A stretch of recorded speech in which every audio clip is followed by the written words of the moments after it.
Albert Einstein කිව්වම අපේ ඔළුවට එන්නේ මොකක්ද? ප්‍රතිභාවේ ඉහළම තැන ඉන්න කෙනෙක් නේද? ඒත් ඇත්ත තමා එයාගේ සැබෑ කතාව ඊට වඩා ගොඩක් වෙනස්. පුදුම හිතෙන තරම් සංකීර්ණ, අනපේක්ෂිත. ඒ වගේම මනුස්සකම් පිරුණු කතාවක්. ඉතින් අපි අද බලන්න යන්නේ මේ ප්‍රතිරූපේ පිටිපස්සේ ඉන්න කැත්ත අයින්ස්ටයින් ගැන. එක පැත්තකින් මුළු ලෝකෙම දන්න ප්‍රඥෙක්, අනිත් පැත්තෙන් එයාගේම ගුරුවරු අසාර්ථකයි කියලා හංවඩු ගහපු කෙනෙක්. මේ දෙක අතර තියෙන පරස්පරය තමයි අපි අද හාරලා බලන්න යන්නේ. ලොකුම ප්‍රශ්නෙත් ඒක තමයි. තරුණ කාලයේ හැමෝගෙම දෝෂ දර්ශනයට ලක් වෙලා මෙයාගෙන් වැඩක් නැහැ කියලා අයින් කරපු කෙනෙක් කොහොමද මුළු විද්‍යා ලෝකයේම කන පිට හරවපු විප්ලවයක් කළේ? හොඳයි, මේ කතාව තේරුම් ගන්න අපි ආගේ ළමා කාලයටම යන්න ඕනේ. හැබැයි හිතනවා වගේ ඒක නම් කිසිසේත්ම සුපිරි ළමයෙක්ගේ කතාවක් නෙවෙයි. ඇත්තටම මුලින් ඉඳන්ම එයා හිටපු අධ්‍යාපන ක්‍රමයට කිසිසේත්ම ගැළපුණේ නැහැ. කතා කරන්න පටන් ගත්තෙත් පරක්කු වෙලා. අධික කේන්දිකාරයෙක්. ඉස්කෝලේදී මේ කටපාඩම් කරන ක්‍රමයට එයා වෛර කළා. තමන්ට උනන්දුවක් නැති පන්ති තියෙනුනා නම් හොරෙන් මාරු වුණා. හිතන්නකෝ විශ්වවිද්‍යාලයේ භෞතික විද්‍යා විෂයකට ගන්න පුළුවන් අඩුම ලකුණු තරගෙන තියෙනවා. මේ හැමදේම අතරේ එයාගේ ඇතුලේ තිබුණු ඒ පුදුමාකාර මනස ගැන පොඩි ඉඟිත් ලැබුණා. අවුරුදු 5ේදී එයාට එයාගේ තාත්තගෙන් මාලිමාවක් තැගී හම්බ වෙනවා. කොහෙට හැරුවත් ඒකේ කටුවේ එකම දිශාවට හැරෙන එක එයාට මහා අභිරහසක් වුණා. මේ නොපෙනෙන බලවේගය ගැන එයාගේ හිතේ ඇති වුණේ කුතුහලය තමයි එයාගේ ජීවිත කාලෙම එයාට මඟ පෙන්නුවේ. පස්සේ කාලෙක යාම කියලා තියෙනවා මේ වගේ අධ්‍යාපන ක්‍රමයක් ඇතුලේ මගේ කුතුහලයේ තලමත් ජීවතුන් අතර තියෙන එකම ආශ්චර්යයක් කියලා. ඒ තරමට මෙයා ඒ ක්‍රමයට වෛර කළා. ඒත් එයාගේ හිතේ තිබුණු ප්‍රශ්න අහන පුරුද්ද එයා නැති කරගත්තේ නැහැ. ඉතින් විශ්වවිද්‍යාලයෙන් උපාධි ගත්තට පස්සේ මොකද උනේ?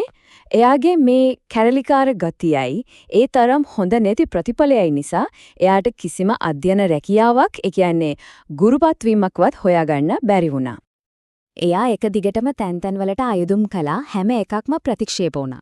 අන්තිමේදී යාළුවෙක්ගේ තාත්තා කෙනෙක්ගේ උදව්වෙන් තමයි 1902 දී ස්විස් පේටන්ට් කාර්යාලයක ලිපිකරු රැස්සාවක් හම්බුනේ. හිතන්නවත් නැති තැනකට තමයි එයා වැටුනේ. ඒත් බලන්න, මේක තමයි එයාගේ ජීවිතයේ හැරවුම් ලක්ෂ්‍ය උනේ.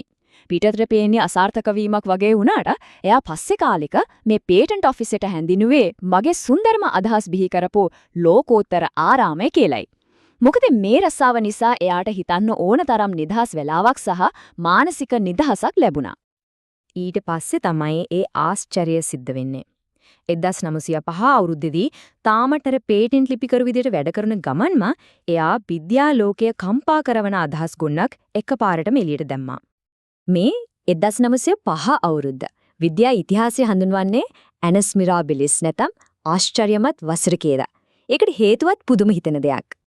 තමන්ගේ පේටන්ට් ඔෆිස් එකේ මේසෙට වෙලා විවේක වෙලාවේදී තමයි අයින්ස්ටයින් අද අපි දන්න නූතන භෞතික විද්‍යාවේ අත්තිවාරම දාපු පරිේශන පත්‍රිකා 4ක් එකම අවුරුද්දකදී ප්‍රකාශයටපත් කළේ. හොඳයි, බලමු මොනවද මේ පත්‍රිකා කියලා. පළවෙනි එකෙන් එයා ප්‍රකාශ විද්‍යුත් ආචරණය පැහැදිලි කරා. එයා කිව්වා ආලෝකය කියන්නේ අපි හිතන් ඉන්නවා වගේ එක දිගට යන තරංගයක් නෙවෙයි, ඒක ක්වාන්ටා කියන පොඩි ශක්ති පැකට් වලින් හදිලා තියෙන්නේ කියලා. අන්න එතනින් තමයි ක්වාන්ටම් භෞතික විද්‍යාව පටන් ගන්නෙ. පස්සේ කාලෙක නොබෙල් ත්‍යාගය හම්බ වෙන්නෙත් මේකට. දෙවෙනි එකෙන් එයා බ්‍රවුනීය චලිතය ගැන කතා කළා. ඒ කියන්නේ වතුර වගේ දියරයක පාවෙන පුංචි අණුෂු නිකන් එක එක අතර දඟලන විදිහ. මේක පැහැදිලි කරලා එයා ගණිතමය වශයෙන් ඔප්පු කළා පරමාණු සහ අණු කියන දේවල් ඇත්තටම තියෙනවා කියලා. ඒ වෙනකන් ඒක ලොකු විවාදයක් වෙලා තිබුණේ. තුන්වෙනි එක තමයි විශේෂ සාපේක්ෂතාවාදය. මෙතනදී තමයි යා කිව්වේ ආලෝකීය වේගය තමයි මේ විශ්වයේ නියත එකම දේ.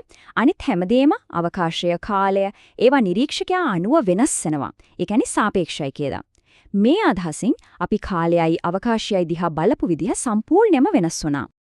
හතරවෙනියට අර සාපේක්ෂතාවාදයේම අතුරු ප්‍රතිඵලයක් විදියට එයා ලෝකයේම ප්‍රසිද්ධම සමීකරණය එළියට ගෙනාවා. =mc². මේකෙන් පෙන්නවා ස්කන්ධය කියන්නේත් ශක්තියේම තව විදිහක්. ශක්තිය කියන්නේත් ස්කන්ධයේම තව විදිහක්. මේ දෙක එකිනෙකට මාරු කරන්න පුළුවන් කියලා. හොඳයි. මේ ආශ්චර්යමත් අවුරුද්දෙන් පස්සේ මොකද වුනේ? ඉතින් තවත් බර්න් නුවර හිටපු අර සාමාන්‍ය පේටන්ට් ලිපිකරුවාව නොසලකා හරින්න විද්‍යා ලෝකෙට කිසිම විදිහක් තිබුණේ නැහැ. ඊට පස්සේ යාගේ දියුණුව උන්නේ හිතාගන්නවත් බැරි වේගකින් 1908 වෙද්දී බර්න් විශ්වවිද්‍යාලයේ කතිකාචාර්ය කෙනෙක් වුණා. ඊට පස්සේ සුරිට්, ප්‍රාග්, අන්තිමේදී බර්ලින් වල කයිසර් විල්හෙල්ම් ආයතනයේ අධ්‍යක්ෂක තනතුරටමපත් වුණා. නොසලකා හැරපු කෙනා ලෝකෙම හොයන කෙනෙක් වුණා. ඉතින් මේ කතාවේ වැදගත්ම දේ මොකක්ද? අයින්ස්ටයින්ගේ ප්‍රතිභාව තිබුණේ එයා පරිපූර්ණ ශිෂ්‍යෙක් වුණ එක නෙමෙයි. ඒක තිබුණේ යාගෙන් නොනවතින කුතුහලේ. කිසිම දෙයක් එහෙමම පිළිගන්නේ නැතුව ඇයි කොහොමද කියලා ප්‍රශ්න කරපු එකේ. එයාම කියපු විදිහට එයාගේ ලොකුම ජයග්‍රහණය වුණත් එයා දැක්කේ ඊළඟ පියවරට තියපු පඩිපෙලක් විදිහට විතරයි. එයාට ඒක උත්තරයක් හම්බුනාම ඒකෙන් තවත් ප්‍රශ්න 10ක් හොයාගත්තා. ගමන කවදාවත් නතර වුණේ නැහැ. ඉතින් අවසාන වශයෙන් පොඩ්ඩක් හිතන්න. අයින්ස්ටයින් එයාගේ ළමා කාලේදී ගුරුවරු කියපු දේවල් ඔයාගෙන් වැඩක් නැහැ කියපු කතා අහලා අතෑරලා දැම්මනම් අද අපේ ලෝකේ කොයි වගේ තැනක් වෙයිද? මේ කතාව අපිට කියන්නේ නොපසුබට උත්සාහය ගැන විතරක් නෙවෙයි. ඒක අපිට කියන්නේ හැමෝම අසාර්ථකයි කියන තැනක වුණත් කුතුහලය කියන එක විතරක් නැති කරගන්න එපා කියලා. මොකද ඊළඟ ලෝකේ වෙනස් කරන අදහස තියෙන්නේ එතන වෙන්න පුළුවන්.